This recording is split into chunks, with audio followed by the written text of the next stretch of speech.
그들이 네겝과 에서의 산과 평지와 블레셋을 얻을 것이요 또 그들이 에브라임의 들과 사마리아의 들을 얻을 것이며 베냐민은 길르앗을 얻을 것이며. 네, 원어잉신 성경 강의 오바댜서 19번째 베냐민의 길르앗이라는 제목으로 말씀 나누겠습니다. 예, 베냐민은 길르앗을 얻을 것이라고 해요. 예, 베냐민은 야곱의 12아들 중에서 마지막 12번째 아들이죠. 야곱이 사랑한 그 아내 라헬이 요셉과 베냐민 두 아들을 낳았죠. 예, 창세기 35장 18절. 그가 죽게 되어 그의 혼이 떠나려 할 때 아들의 이름을 베논이라 불렀으니 그의 아버지는 그를 베냐민이라 불렀더라. 라헬이 죽음에 에브랏 곧 베들레헴 길에 장사되었고 야곱이 라헬의 묘에 비를 세웠더니 지금까지 라헬의 묘비라 일컫더라. 예, 라헬이 죽는 마지막 장면이 소개가 되고 있는데요. 라헬이 아이를 낳고 죽게 되었다라고 하는 거죠. 예. 근데 그때 죽게 됐는데 라헬이 베냐민을 낳고 죽으면서 자기가 낳은 아들을 베논이라고 해요. 베논이. 이게 이제 원어로는 벤온이에요.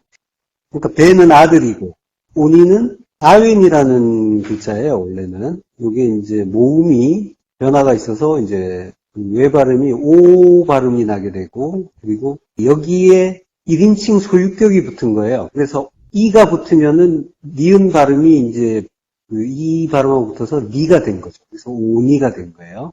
그래서 이제 우리 성경에서는 베논이라고 하는데 그 의미가 나의 슬픔의 아들이라고 해요.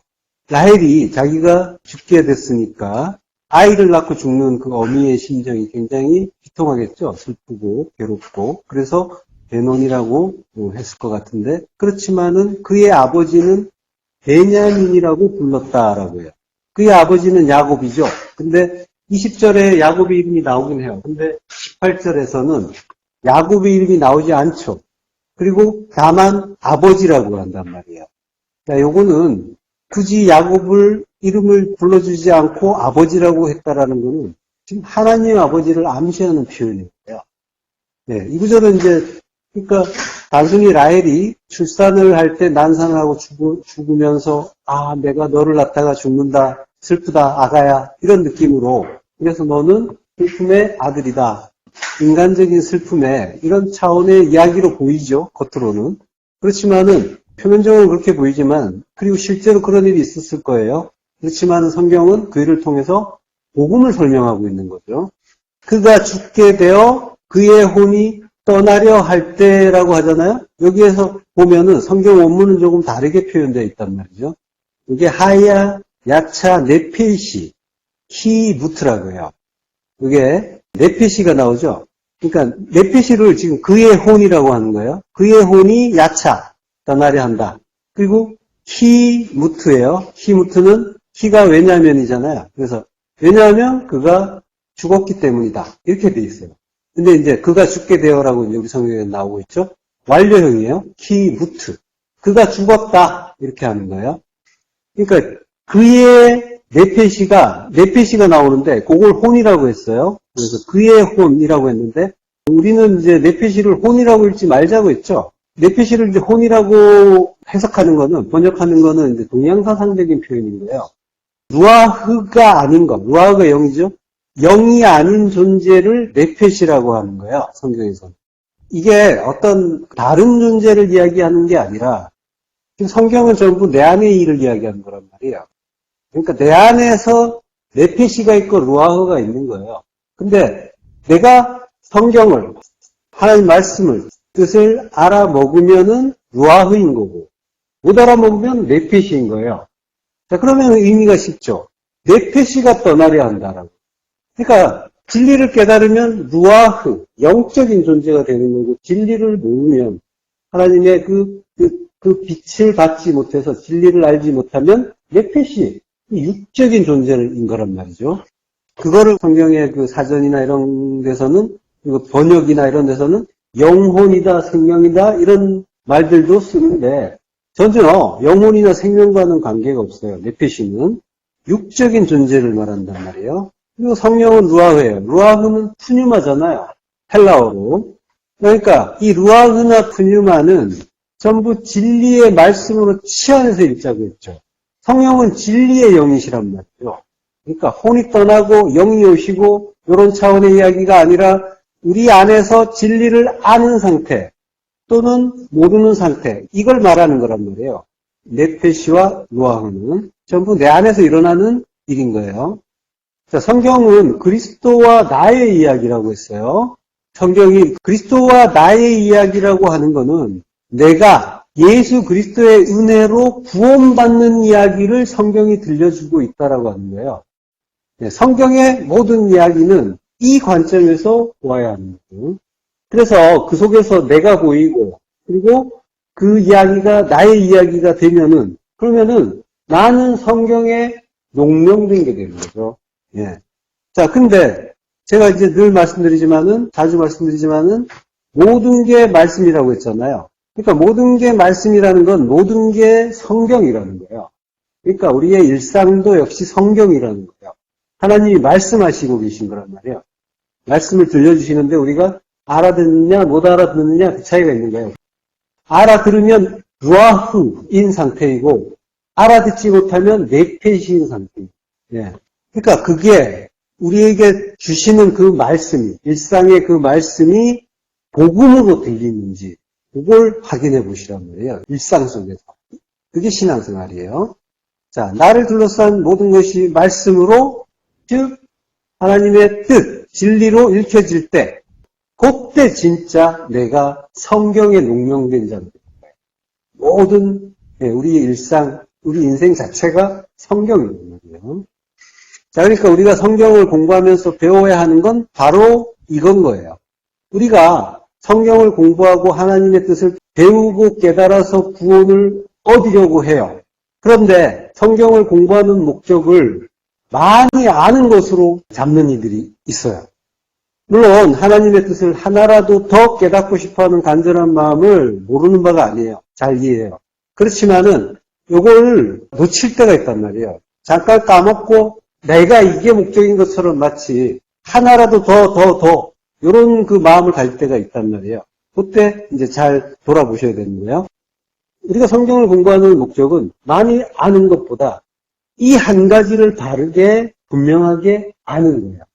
바로 예수 그리스도의 그 구속의 은혜를 내가 깨닫고 있느냐. 그러니까 모든 게 성경이고 모든 게 말씀이라고 했으니까 나의 일상 속에서 나는 예수 그리스도의 그 십자가 복음을 깨달아 가고 있는가. 요걸 발견하셔야 되는 거예요. 내가 많이 아는 건 하나도 중요하지가 않아요. 하나를 제대로 아는 게 중요해요. 그래서 그 관점을 잃지 않는 게 중요한 거예요. 그래서 성경을 향방 없이 공부하다 보면은 오히려 완고해지는 거예요. 예. 자, 이 예수 그리스도의 그 구속의 은혜를 우리가 배우는 거란 말이에요. 그거 하나 배우는 거란 말이에요. 이 은혜를 성경 읽을 때 또 공부할 때 그때 잠시 느끼는 것이 아니라 우리는 모든 일상 속에서 생활 속에서 하나하나 모든 걸음이 모든 길이 낮추시고 시험하시는 길이라고 했잖아요. 광야의 모든 길을 기억하라라고 말씀하셨잖아요. 그러니까 모든 일상 속에서 모든 생활 속에서 그 십자가 구속의 은혜를 깨닫는 거예요. 깨달아가는 거예요. 이게 동행이란 말이에요. 주님이 내 안에, 내가 주님 안에 하나 된 상태인 거예요. 주님은 말씀이란 말이에요. 그러니까 모든 것이 예수 그리스도로 그 십자가 은혜로 깨달아질 때 그리스도와 내가 하나가 된 거라고 하는 거예요. 그게 아닌 상태면 나는 성경을 많이 알고 줄줄 외우고 그리고 많은 이론들을 꿰차고 있고 근데 십자가 죽음이 없어서 어디 가는 족족 부딪히고 있으면 나의 십자가 죽음은 간 곳이 없잖아요. 예, 그거는 주님과 하나 된 상태가 전혀 아니란 말이죠. 말씀이 내 안에서 살아서 역사하는 게 전혀 아니잖아요. 말씀은 십자가 복음이라니까요. 그거밖에 없어요. 다른 걸 찾으려고 하시면 안 돼요. 그걸 놓치면 안 돼요. 성경을 공부하고 신앙생활을 하시는데 내가 예수 그리스도의 그 십자가 복음, 그 은혜, 구속의 은혜를 깨달아가고 있는가. 따라서 성경 지식을 확장하고 성경 풀이를 잘하는 것이 신앙생활의 목적이 아니고 모든 말씀 속에서 하나님이 나를 죽여주신 은혜를 발견하는 거예요. 십자가 복음이라는 거는 나를 죽이시는 복음이란 말이에요. 나를 죽여야 다시 부활을 시키죠. 육으로 죽고 영으로 부활하는 거란 말이에요. 구원은. 네페시가 떠나는 거예요. 떠나고 영으로 거듭나는 거란 말이에요. 네페시가 떠나야 되는데 그걸 이해하지 못하면 나의 네페시가 왜 죽는가 이러면서 슬퍼하고 말 테니까요. 그게 라헬이 슬퍼하는 일이에요. 베노니. 내가 죽기 싫다고 하는 거잖아요. 그래서 절대로 나는 죽을 수가 없고 나의 그 높음, 나의 잘남 이걸 계속 증명하려고 한다니까요. 십자가의 죽음과 멀어지고 있다는 거예요. 자, 모든 말씀 속에서 나를 죽여주시는 은혜 이게 당연하게 깨달아져야 그게 네페시가 떠난 일이고 내가 진리를 아는 일이겠는 거예요. 이게 자기를 부인하고 자기 십자가 지고 주님을 따라가는 일이란 말이죠. 이게 무트타무트, 자기 부인의 죽음을 죽는 일이면서 그 무트, 맨과 타우잖아요. 말씀, 진리가 완성되는 일이란 말이에요. 왜 죽음을 성경이 진리의 완성이라고 기록을 했겠어요? 굳이 죽음을 맨과 타우로 썼다니까요. 여기에 말씀의 완성이야 하면서 그 무트라는 단어, 마에트도 같은 글자예요. 마에트가 명사인데 무트는 동사고 그렇지만 마에트나 무트나 발음은 달라도 자음은 똑같아요. 모음만 조금 다른 거예요. 자, 죽음이 진리의 완성이다. 이게 네페시가 떠나는 일, 무트. 그가 죽었기 때문이다라고 하는 거예요. 죽는 게 네페시가 떠나는 일이에요. 네페시가 떠나는 거기 때문에 진리의 완성이라고 합니다. 예, 네페시가 떠나는 거. 그 육적인 우리의 그 시각, 그리고 관점, 생각, 이게 떠나는 걸 죽음이라고 한다. 네페시가 그런 거라고 했잖아요. 예. 그게 죽는 일이고, 무트. 죽는 게 부활이잖아요. 십자가에서 죽으면 그리스도와 함께 다시 사는 거잖아요. 죽고 부활하는 일이란 말이에요. 예. 라헬이 죽으면서 나의 네페시가 죽는다. 슬프다라고 해요. 하지만 아버지, 하나님 아버지는 뭐라고 하세요? 이게 베냐민이다. 야민의 아들. 야민, 이게 옳은 거야. 이게 옳은 거야. 이게 맞는 거야. 네페시는 나가야 되는 거야. 라고 하시는 거죠. 예, 베냐민. 이걸 이제 오른손의 아들이라고 이제 성경 사전은 번역을 해요. 근데 야민은 오른손이 아니라 오른이에요. 라이트라고 그러죠. 영어도 똑같아요. 영어도 오른이라는 뜻과 함께 오른쪽이라는 뜻으로 함께 쓰죠. 예. 근데 이제 오른손의 아들이라고 한 건 의역이에요. 옳은 아들이라는 거예요. 진리의 아들이다 라고 하는 거예요. 이게 진리야. 우리 안에서 일어난 일로 보면 진리의 아들이라는 건 뭐예요? 이게 진리다 라는 그 의미란 말이에요. 옳다, 라이트라고 하는 거예요. 자, 베냐민의 어머니가 이제 죽는데 어머니 이름이 라헬이라고 했죠. 라헬은 암양이란 뜻이에요. 성경은 우리 안에서 일어난 일이라고 했잖아요. 그러면 네페시가 죽는단 말이에요. 네페시가 죽는 거는 누구예요? 내 이야기로 봐야 된다고 했잖아요. 그러니까 지금 죽는 건 라헬이죠. 그러니까 라헬은 나인 거예요. 내가 죽는 거예요. 나의 이름이 암양이라고 해요. 예, 암양. 양은 양인데 암양이에요. 우리가 양이잖아요. 성도는 모두 주님을 따르는 양이란 말이에요. 양은 양인데 아직 아들이 아닌 암양인 거예요. 그래서 옳은 아들, 진리의 아들, 그 베냐민을 낳는 거예요. 그러면 양의 문으로 들어가는, 그 양의 문 대신은 주님 안으로 들어가는 성도가 되는 거죠. 그 안으로 들어가기 위해서 네페시는 반드시 떠나야 되는 거죠. 예, 베냐민, 옳음의 아들, 진리의 아들. 예. 우리가 이제 야민이란 말을 많이 보는데 성경에서요. 하나님 우편이라고 하잖아요. 그 우편이라는 표현도 이게 오른편, 옳다라는 쪽이에요. 옳다라는 의미예요. 진리라고 하는 거예요. 그래서 하나님 우편 하면 하나님 오른쪽에 이제 있나 보다. 이제 늘 그렇게 생각하잖아요. 우리도 하나님 우편에 가야 된다. 계속 그런데 오른편이라는 거예요. 그러니까 우편 강도는 이렇게 하는 게 맞는 거야 라고 가르쳐 주시는 거예요. 예. 그러니까 오른쪽 왼쪽에 대한 그 구분이 있는 게 아니에요. 방향에 대한 구분이 있는 게 아니라 보이는 것들, 나타난 것들로 우리에게 보여주시는 게 오른쪽 왼쪽이니까 그 나타난 것들로 보이지 않는 나라, 그 진리를 그 복음을 설명해 주는 거란 말이죠. 성도는 전부 하나님 우편이란 말이에요. 오른편. 그러니까 뭐 하나님 왼편에는 아무도 없나? 뭐 오른쪽으로만 쫙 줄지어 있고 그런 차원이 아니라 창세기 48장 14절 이스라엘이 오른손을 펴서 차남 에브라임의 머리에 얹고 왼손을 펴서 므낫세의 머리에 앉으니 므낫세는 장자라도 팔을 엇바꾸어 얹었더라. 이스라엘이 죽기 전에 자손들을 이제 축복하는 장면이죠. 이스라엘이라는 이름은 이제 야곱의 새 이름이잖아요. 약곡강에서 야곱이 이스라엘이라는 이름을 얻었죠. 이스라엘은 뜻이 하나님과 싸운 자예요.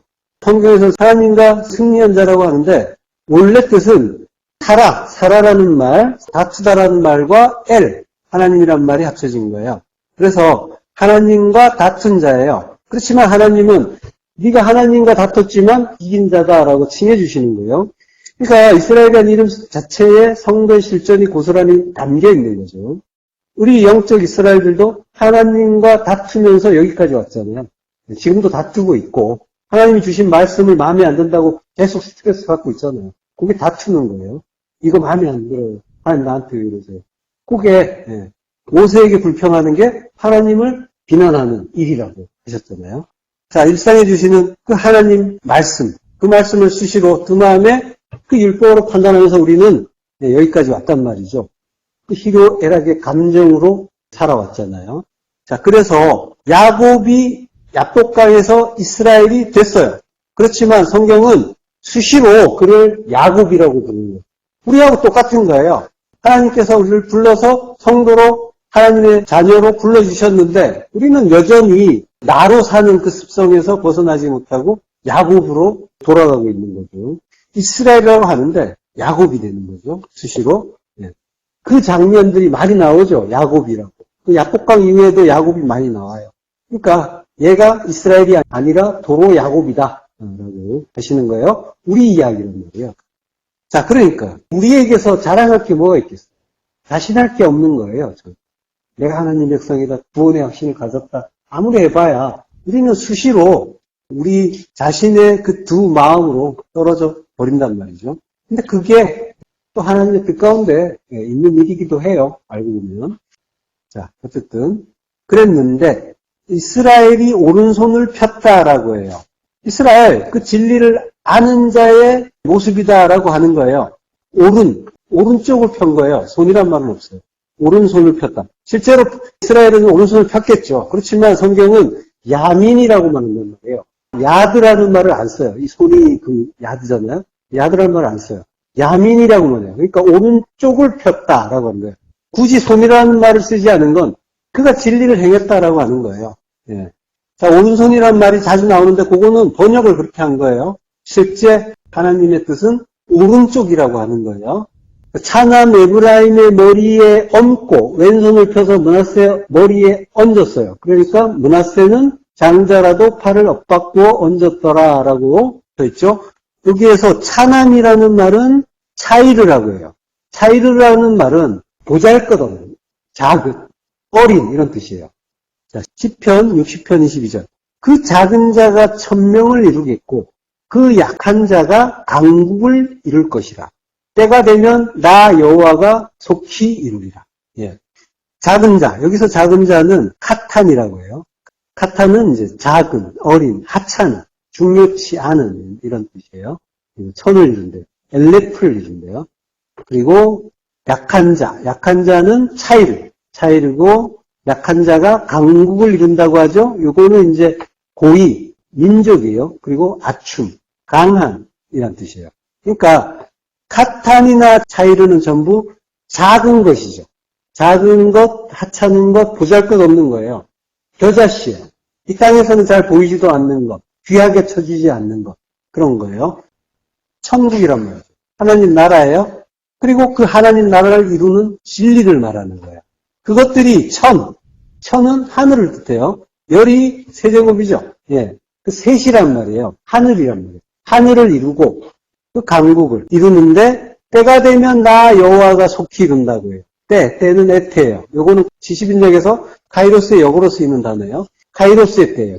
자, 그래서 때가 되면은 나 여호와가 속히 이룬다라고 하는 거죠. 예. 근데 보잘것없는 것, 카탄이나 그리고 차이르 이런 것들이 때가 되면 이룬다고 하는데 이게 마태복음 26장 16절에서 이와 같이 나중된 자로서 먼저 되고 먼저 된 자로서 나중되리라라고 하는 그 말씀과 같은 의미인 거예요. 여기에서 이제 나중된 자는 엑스카토스라고요. 이게 맨 마지막 그리고 가장 가치 없는이라는 뜻이에요. 이게 차이르와 카탄의 의미죠. 가장 작은 그리고 먼저 된 것 그게 프로토스예요. 첫째 그게 장자의 의미죠. 예. 가장 작고 가치 없는 것 그러면서 마지막 이게 천국이고 진리란 말이에요. 그러면 먼저 온 것은 뭐예요? 먼저 온 것은 율법이죠. 예. 그게 장자란 말이에요. 그래서 그 초태생, 그걸 제물로 바치라라고 하시는 거란 말이에요. 베코르라고 해요.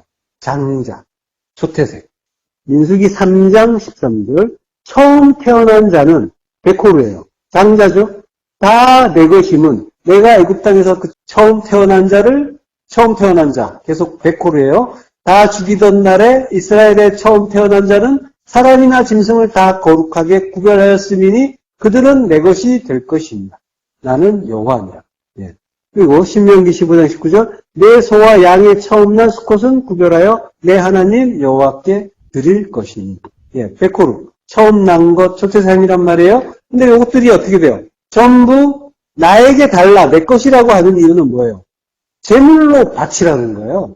그러니까 그걸 제물로 바치면, 제물로 바치는데 제물을 바치는 것은 제단이죠. 제단은 우리에게 제단이 있는데 그걸 뭐라고요? 십자가라고 하잖아요. 십자가란 말이에요. 십자가에서 죽여라 라고 하는 거란 말이에요. 초태생. 예. 그러니까 먼저 온 것, 율법, 그거 십자가에서 죽여야 된다라고 하는 거예요. 예. 자, 그러니까 육으로 오신 예수님이 십자가에서 죽으시면 나중에 오는 그리스도께서 큰 나라, 천국을 이룬다라고 하시는 거죠. 므낫세가 장자란 말이에요. 베코라. 자, 므낫세가 장자라도 팔을 엇바꾸어 얹었더라라고 했는데요. 원문을 보면 이게 엇바꾸어 얹었더라라는 말이 없어요. 없고 이게 그가 그의 손들을 지혜롭게 했다라고 해요. 샤칼이라는 단어를 써요. 지혜롭게 행하다 그런 뜻이 있죠. 지혜롭다, 지혜롭게 행하다. 지혜롭게 행했다. 그리고 이제 히라는 접속사가 있어요. 왜냐하면 므낫세가 베코르기 때문이다. 므낫세가 장자기 때문이다. 라고 하는 거야. 예. 그의 손들이 지혜롭게 했어요. 지혜롭게 했는데 여기 또 샤칼이 피해려는 거예요. 그러니까 아주 지혜롭게 행했다. 이게 맞다. 이게 진리다라고 하는 거예요. 자, 그러니까 야곱은 지금 뭐 하고 있는 거예요? 이스라엘이죠. 이스라엘은 뭐 하고 있는 거예요? 예. 그러니까 장자는 그 베코라, 장자는 십자가에서 므낫세, 삭제가 되는 거죠. 삭제가 되면 율법으로 죽고 예수로 죽고 진리로 그리스도로 거듭나게 되죠. 그러면 많은 열매를 맺게 되죠. 그걸 에브라임이라고 하잖아요. 예. 그게 므낫세와 에브라임의 의미란 말이죠. 자, 예수님이 십자가에서 죽으시는 일이 우리 안에서는 네페시가 떠나는 일이에요. 네페시가 떠난다는 건 율법이 죽는 일이란 말이죠. 바로 이 율법의 죽음이 자기가 부인되는 십자가 죽음인 거예요. 그러니까 십자가 죽음은 계속 말씀드리지만 율법이 죽고 영으로 거듭나는 일이에요. 육으로 죽고 영으로 거듭나고 진리로 거듭나는 거예요. 육의 눈으로 보면 네페시의 죽음은 슬프고 고통스러워요. 그래서 나 죽기 싫어요 이러면서 계속 버티고 있는 거란 말이에요. 근데 실상은 진리의 아들로 거듭나는 아주 기쁜 일인 거죠. 우리는 그 일의 의미를 알지 못해 대노닝이라고 하면서 슬퍼하기도 하지만 모든 것을 홀로 다 이루어 가시는 하나님은 이게 진리다, 이게 야민이다, 이게 옳다라고 하시는 거란 말이죠. 네, 창세기 42장 20절 그리고 24절에서 25절 합독하시겠습니다. 너희 막내 아우를 내게로 데리고 오라. 그러면 너희 말이 진실함이 되고 너희가 죽지 아니하리라 하니 그들이 그대로 하니라.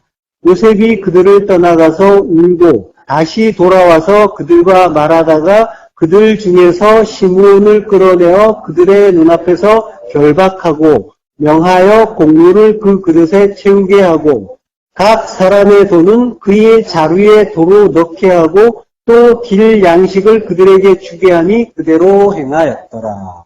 예. 자, 요셉이 막내아우, 베냐민을 데리고 오라고 하는 거죠. 예, 막내아우. 막내아우가 카탄이에요. 카탄 아흐. 예, 카탄이. 가장 작은, 가장 하찮은, 중요치 않은 형제. 예, 가장 중요하지 않은 형제가 누구예요? 그 형제가 그리스도란 말이죠. 우리 눈에는 보이지도 않고, 그래서 사마리안으로 오시는 하찮은 존재. 그분이 그리스도란 말이죠. 그를 데려오라라고 하는 거예요. 자, 근데 베냐민을 데려오는 동안에 볼모가 하나 생기죠. 형제 중에서. 시므온이 볼모로 잡혀요. 자, 시므온. 시므온은 드름이란 뜻이에요. 드름. 시므온은 샤마라는 단어에서 유래한 이름이에요. 샤마가 이제 듣다라는 말이잖아요. 자, 로마서 10장 17절.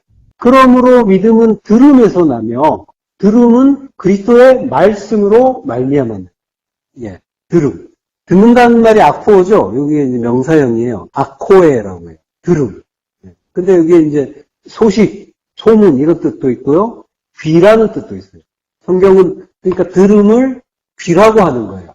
귀라는 단어가 따로 있기는 해요. 근데 예, 이 들음을 귀라고도 쓴단 말이에요. 디모데후서 4장 4절. 또 그 귀를 진리에서 돌이켜 허탄한 이야기를 따르리라. 예. 아코에 들음인데 귀라고 하는 거예요. 진리에서 돌이켜 허탄한 이야기를 따른대요. 자, 시므온이란 말이에요. 시므온은 들음인데 그리스도의 말씀, 진리의 말씀을 들어야 되는데 들을 게 없는 그 귀예요. 그게 지금 시므온이란 말이에요. 시므온이 붙잡혀서 결박이 되죠. 그 귀를 결박하는 거란 말이에요. 예. 아샤르라고요. 매다, 결박하다, 감금하다. 예. 매면 매이고 풀면 풀리는데 들을 게 없는 귀는 내어야 되는 거죠. 그래서 결박하는 거란 말이에요. 자, 이 이야기는 시므온이 형제를 대표해서 볼모로 잡혔다거나 시므온이 제일 못 알아들어서 결박됐다 이런 의미가 아니라 이 아들들 전체, 12아들 전체가 하나인 나를 설명하는 건데 시므온을 결박했다는 건 하나님이 그리스도의 그 말씀을 알아듣지 못하는 나의 그 들음, 그 진리의 말씀을 깨닫지 못하는 나의 들음을 결박하신 거예요. 그러니까 나의 듣지 못하는 귀를 결박했다는 건 뭐예요? 듣게 하시겠다라고. 예. 구원의 의미란 말이야. 구원을 설명하는 표현인 거예요.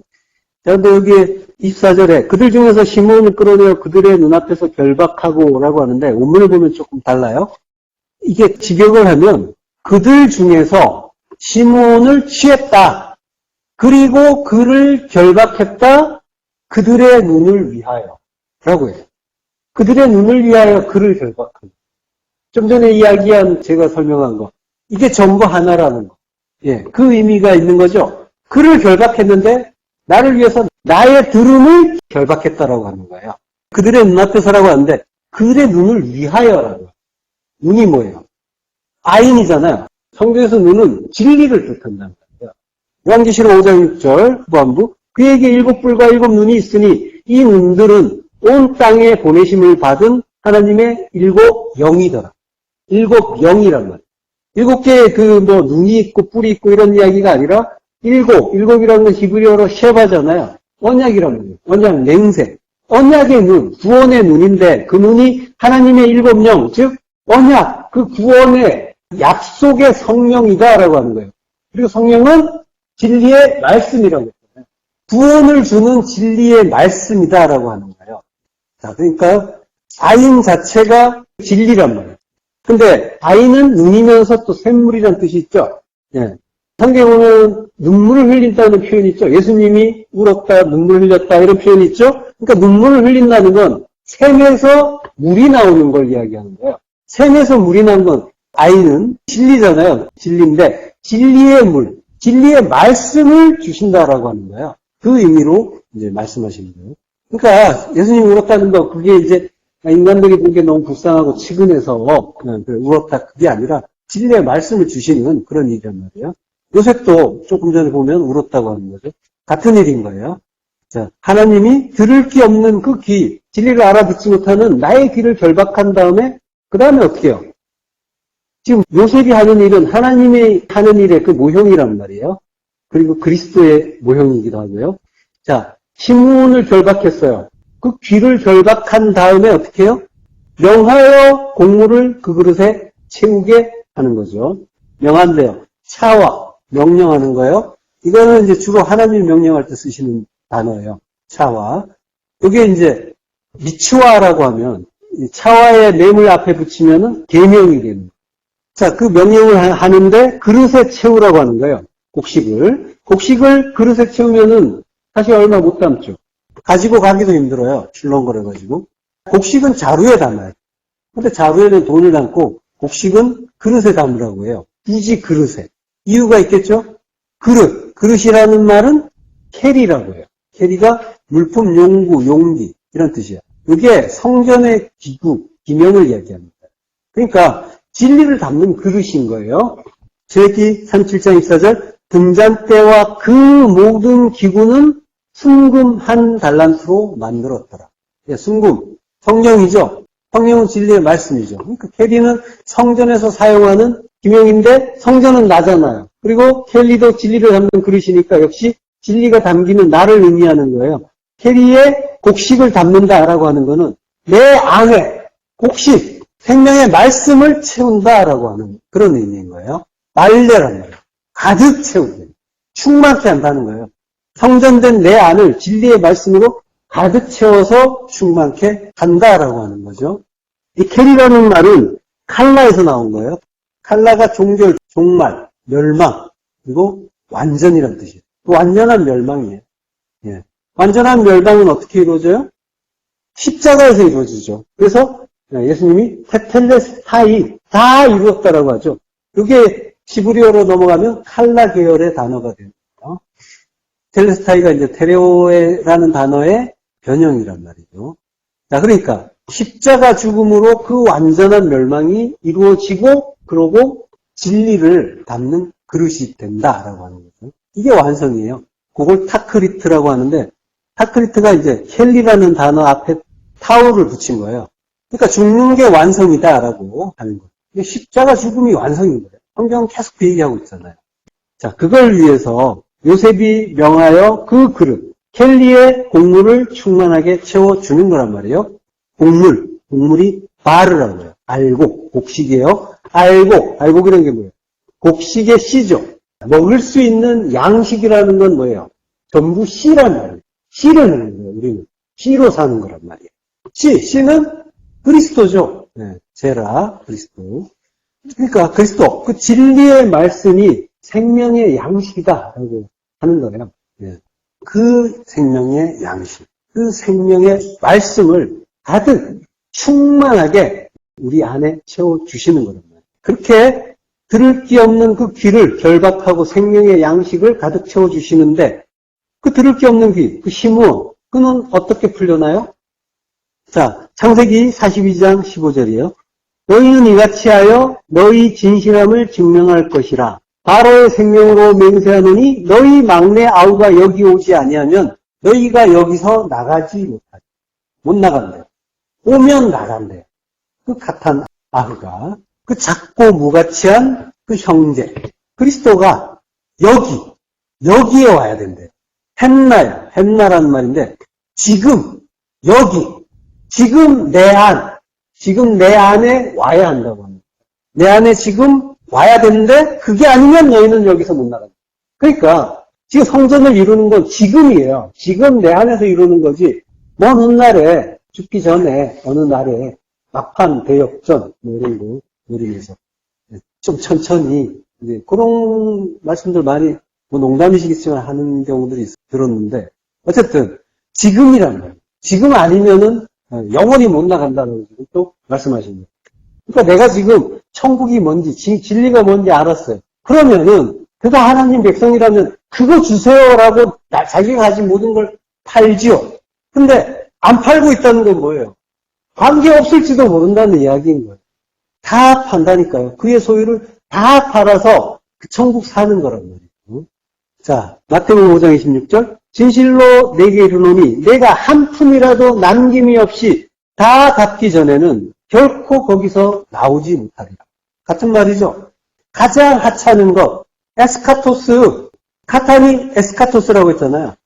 가장 가치 없는 그 맨 끝 막내, 그 마지막에 오는 가장 작고 가치 없는 것, 그리스도. 그가 여기 오지 않으면 너희가 여기서 나가지 못한다. 그리스도가 지금 내 안에 오셔야 한다고.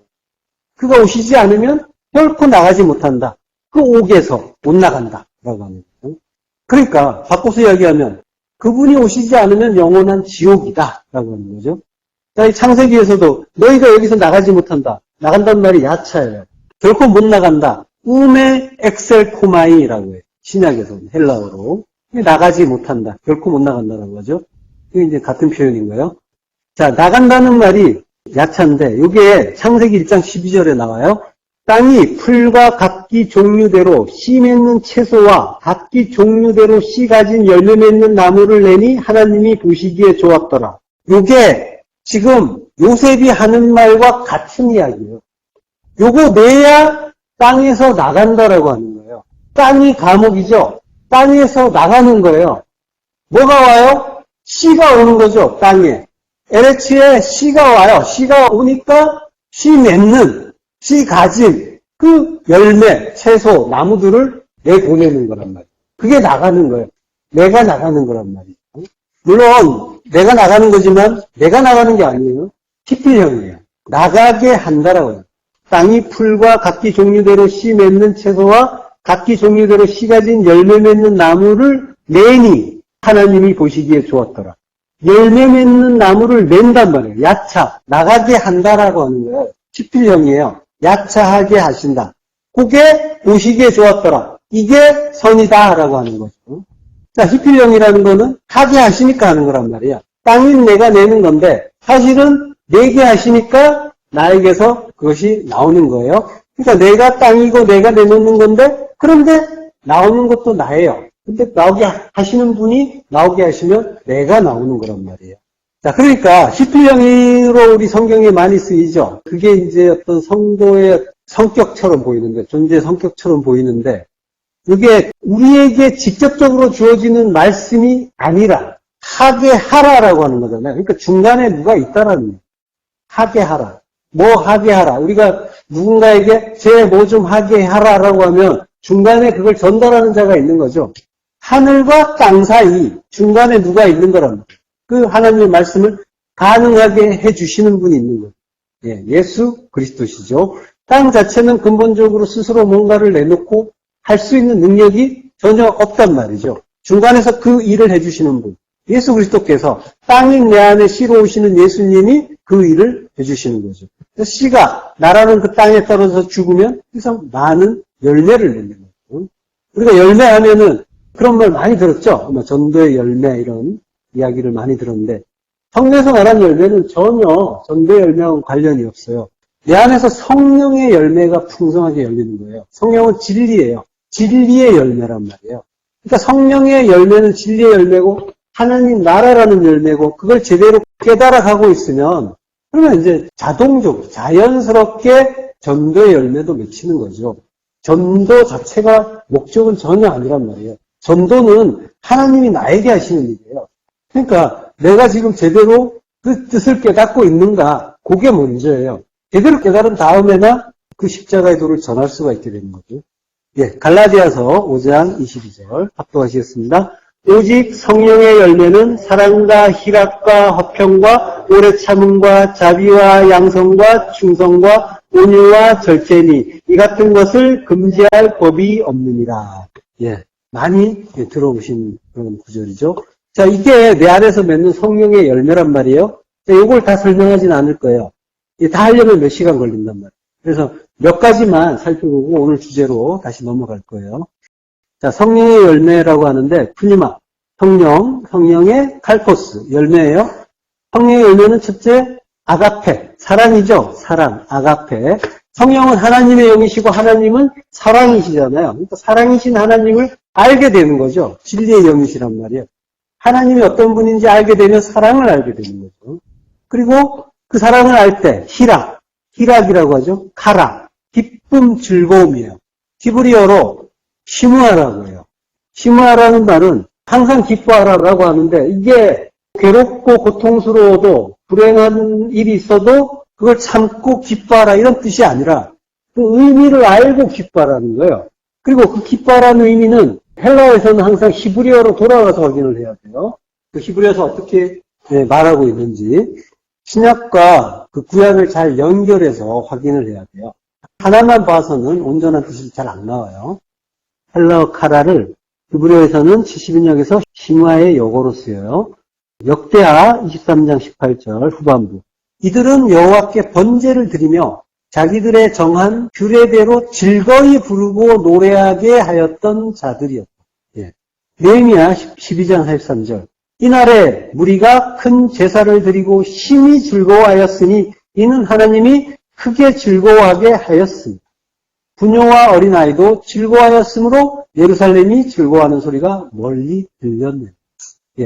자, 여기 보면은 역대하와 느헤미야서에 즐거워하는데 이 사람들이 전부 제사를 드리죠. 역대하에서는 번제를 드리고 느헤미야에서는 큰 제사를 드려요. 번제, 큰 제사가 나와요. 번제는 올라, 번제가 이제 불태우는 제사죠. 그리고 큰 제사, 제바가돌이라고요. 제바가 희생제사, 희생제물 이런 뜻이에요. 희생제사를 드리는 그 위대한 희생제사, 큰 제사라고 하는 거죠. 그러니까 제사를 드림으로써 그것들로 심히 즐거워했다고 하는 거예요. 기뻐했다. 그 이유는 하나님이 크게 즐거워하셨습니다. 하나님이 즐거워하셨기 때문에 우리도 즐거워한다라고 하는 거죠.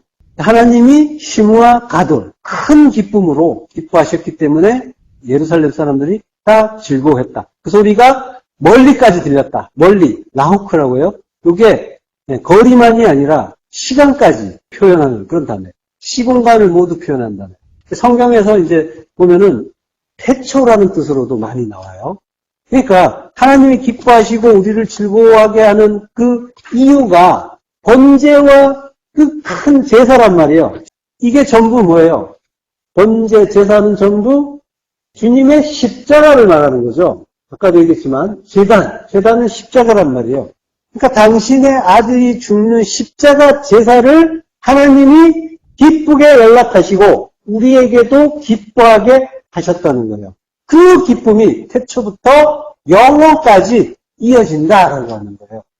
그러니까 주 예수 그리스도의 십자가 공로로 우리가 산다는 거, 그거 알고 기뻐하는 것이 참된 기쁨이고 참된 희락이란 말이에요. 이거 모르고 억지로 기뻐하는 건 이건 진짜 기쁨이 아니란 말이에요. 성경에서 말씀하시죠. 그렇게 웃는 것도 대단하지만 진짜 기쁨, 이걸 알면은 기뻐하지 말라고 해도 기쁨이 나오는 거예요. 참된 희락이 나오는 거예요. 자, 그리고 화평이 나오죠.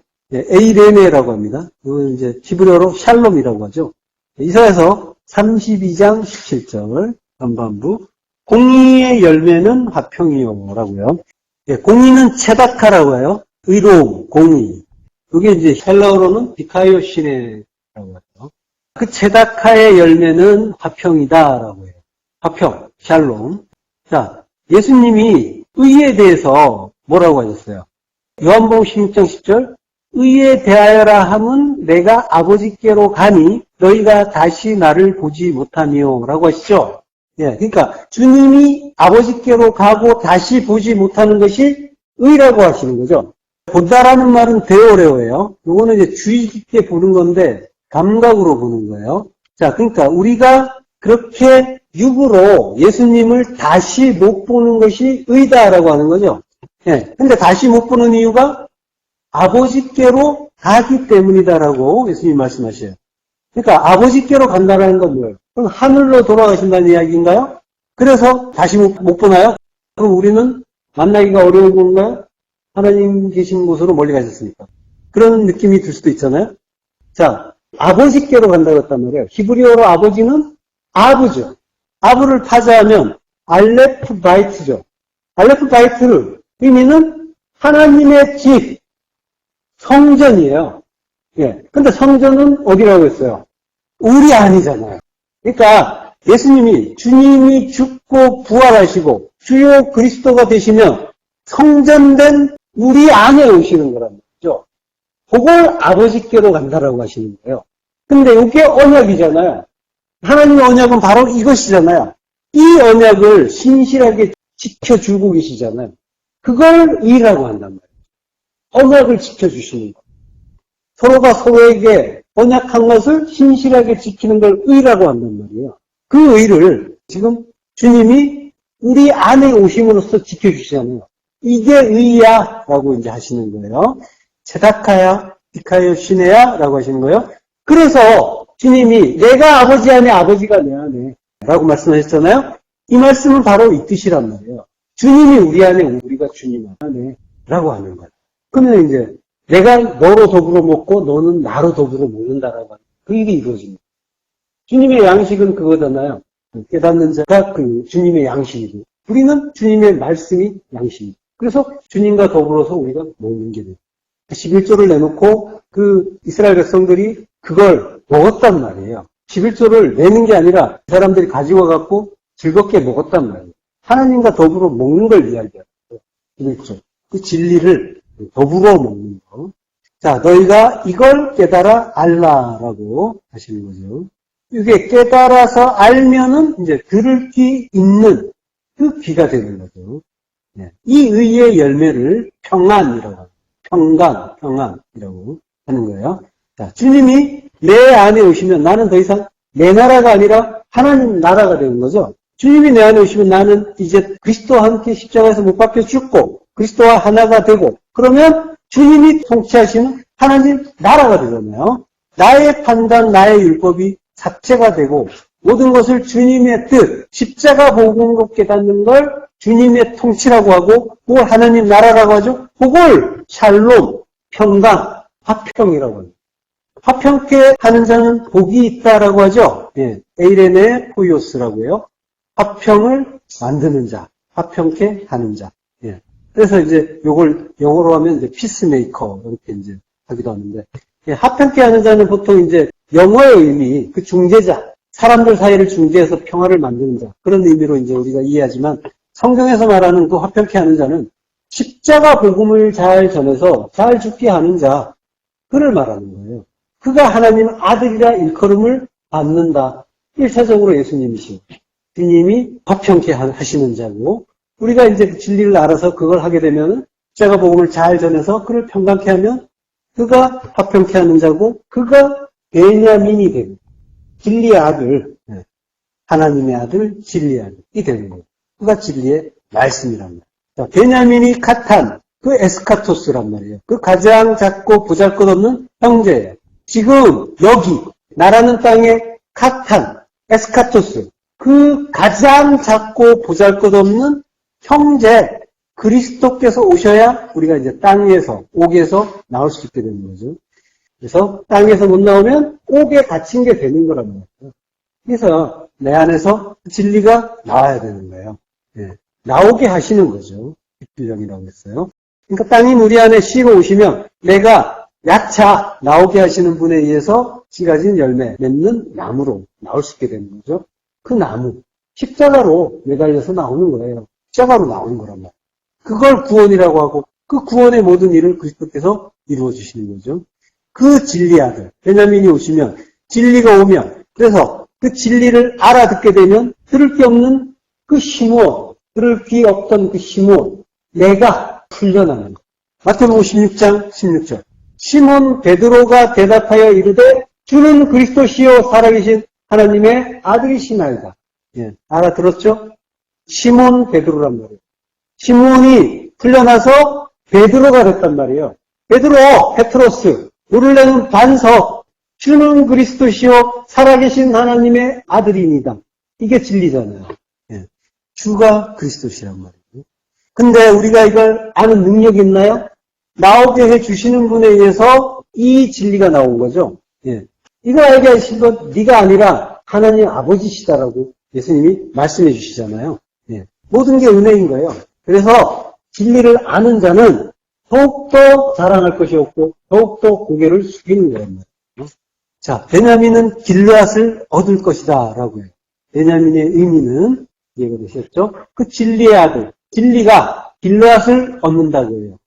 얻는다는 말은 야라시예요. 붙잡다, 상속하다, 점유하다. 그리고 상속권을 박탈하다라는 의미도 있어요. 여기에 대해서는 지난 시간에 설명을 드렸죠. 자, 길르앗을 얻는다, 상속한다라고 하는 거예요. 길르앗은 길르아드라고 해요. 길과 아드라는 말이 합쳐진 단어예요. 그래서 길르아드. 이걸 이제 길르앗이라고 한글 성경에서 쓰고 있는데요. 이게 갈레드라는 말, 거기에서 이제 나온 거예요. 갈레드가 바로 뒤에 있죠? 이게 똑같은 글자예요. 길르앗과 같은 글자예요. 갈레드가. 자음이 똑같죠? 똑같고 모음만 살짝 다른 거예요. 이게 갈레드예요. 이게 이제 갈이라는 말이 무더기를 뜻해요. 쌓아올린 것, 무더기. 예, 그리고 에드가 증거예요. 그래서 증거의 무더기가. 이게 길르앗이에요. 길르앗은 므낫세의 자손이에요. 므낫세에서 마길이 나오고 마길이 길르앗을 낳는 거죠. 창세기 31장 44절. 이제 오라 나와 내가 언약을 맺고 그것으로 너와 나 사이에 증거를 삼을 것이니라. 이에 야곱이 돌을 가져다가 기둥으로 세우고 또 그 형제들에게 돌을 모으라 하니 그들이 돌을 가져다가 무더기를 이루매 우리가 거기 무더기 곁에서 묵고 라반은 그것을 여갈사하두다라 불렀고 야곱은 그것을 발르엣이라 불렀으니 라벤의 말에 오늘 이 무더기가 너와 나 사이에 증거가 된다 하였으므로 그 이름을 발르엣이라 불렀으며 또 미스바라 하였으니 이는 그의 말에 우리가 서로 떠나 있을 때에 여호와께서 나와 너 사이를 살피시옵소서 하느라. 예. 자, 이제 오라. 나와 내가 언약을 맺자라고 해요. 예, 언약을 맺는다는 말은 베리트를 맺는다. 카라트. 예. 카라트가 이제 언약을 맺다, 언약을 자르다라고 했죠. 야라시와 함께 정반대의 의미가 함께 있는 단어라고 했고요. 지난 시간에 설명을 드렸죠. 자, 이 언약을 맺고 증거를 삼는다라고 해요. 증거, 에드예요. 자, 이에 야곱이 돌을 가져다가 기둥으로 세워요. 돌.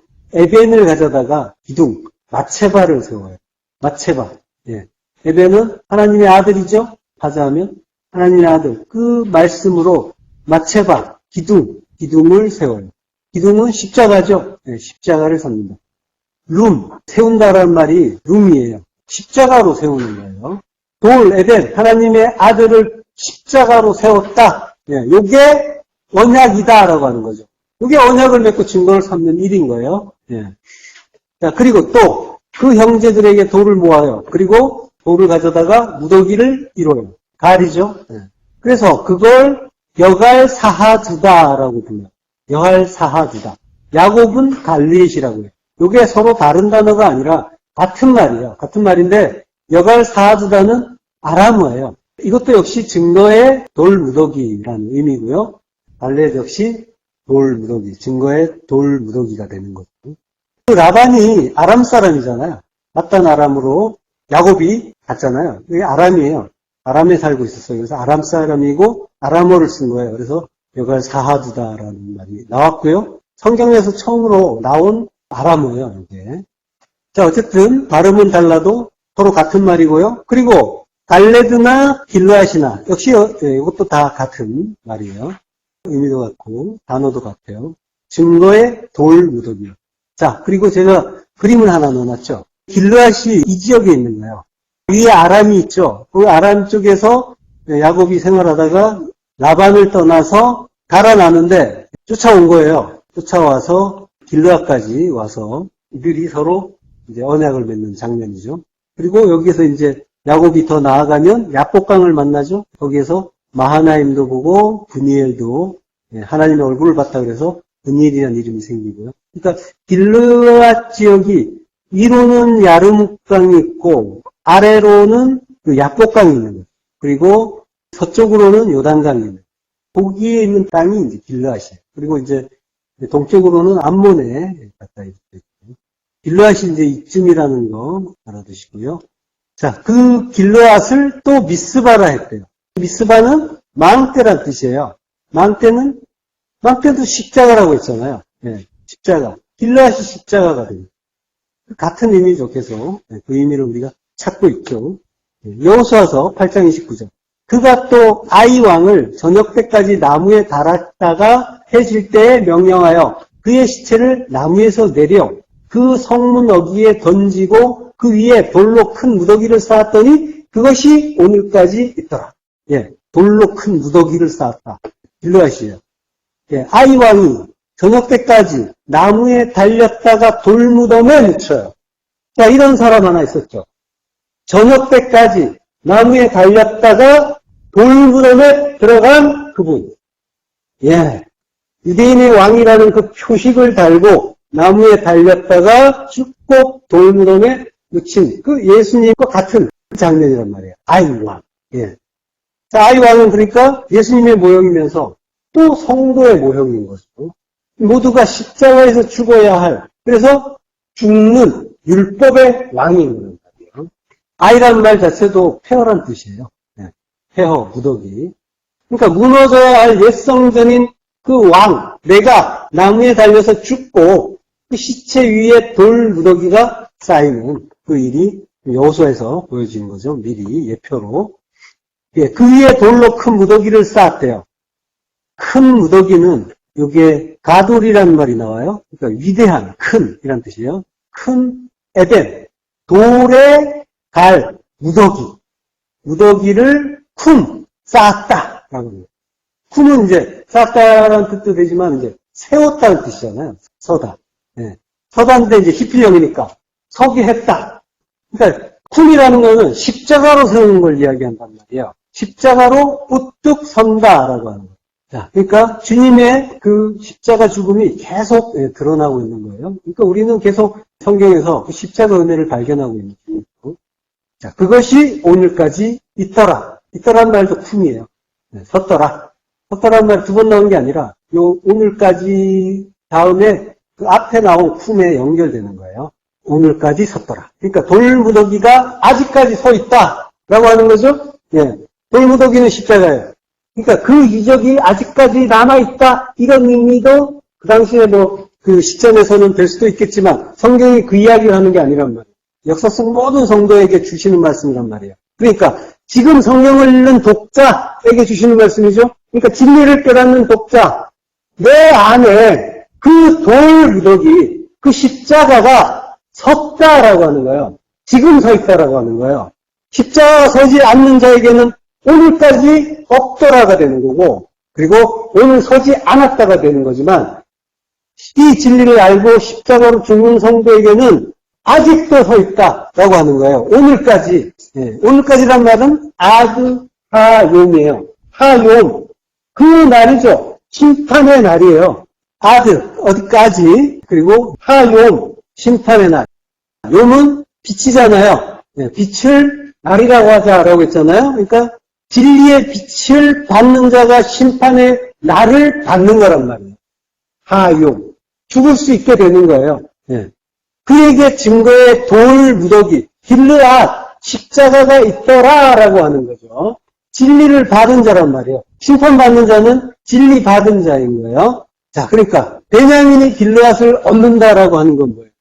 진리의 아들이 십자가를 상속한다. 기업으로 얻는다. 그 의미가 됩니다. 마태복음 27장 59절. 요셉이 시체를 가져다가 깨끗한 세마포로 싸서 바위 속에 판 자기 새 무덤을 넣어두고 큰 돌을 굴려 무덤 문에 놓고 가니 거기 막달라 마리아와 다른 마리아가 무덤을 향하여 앉았더라. 예. 주님이 길르앗 그 돌무더기에 묻히신 거죠. 증거의 돌무더기란 말이에요. 이게 언약이다라고 하는 거죠. 그 미스바 십자가에 달리신 거란 말이에요. 예. 자, 거기에 막달라 마리아와 다른 마리아, 그들이 무덤을 향해 있더라. 무덤을 마주보고 있다라고 하는 거예요. 마주보고. 이게 뭐지? 이거 마음에 안 든다고 하는 거예요. 마리아란 말이에요. 마라의 쓴물이면서, 예, 요게, 예, 마리아, 또는 마리암으로 나오는 이름이죠. 예, 요게 전부 미리암에서 나온 말이에요. 자, 미리암이라는 말은 메리에서 나온 말이에요. 메리는 반역, 완고란, 반역, 완고. 예.